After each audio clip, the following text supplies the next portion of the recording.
આંગળીની વાત આવે એટલે કહું આપણા આ હાથ છે ને સાહેબ, આપણો હાથ એમાં સ્વરૂપમાં આંગળીઓ અલગ અલગ છે. આ આંગળી છે ને આ એના બહુ ધંધા હારા નહીં. પાછી એની બાજુની આંગળી છે એ કાંઈ નથી કરતી ને એટલે મોટી છે. ये बड़ी अच्छी बात कही आप.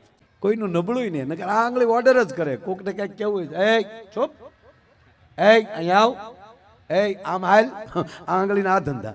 આ બિચારી એવી પવિત્ર છે એ આ શુભ કામમાં જ આગળ હોય. પણ હારીને નબળીને બેયને પાસે રાખી શકે ને એ જ જગતમાં મોટો થઈ શકે. તમે સાંભળી લીધું. પણ તમે પાછું જોઈ લ્યો આના ધંધા એવા છે ને એટલે આ હારા કામ કરે છે.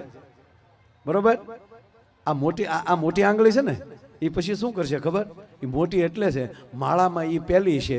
આ ધંધા નબળા કરે ને એટલે માળામાં હારા કામમાં આખી જ રહે. બોલો તમે જુઓ તો ખરા. આપણા હાથની વાતો આપણને સમજાતી નથી. બોલો.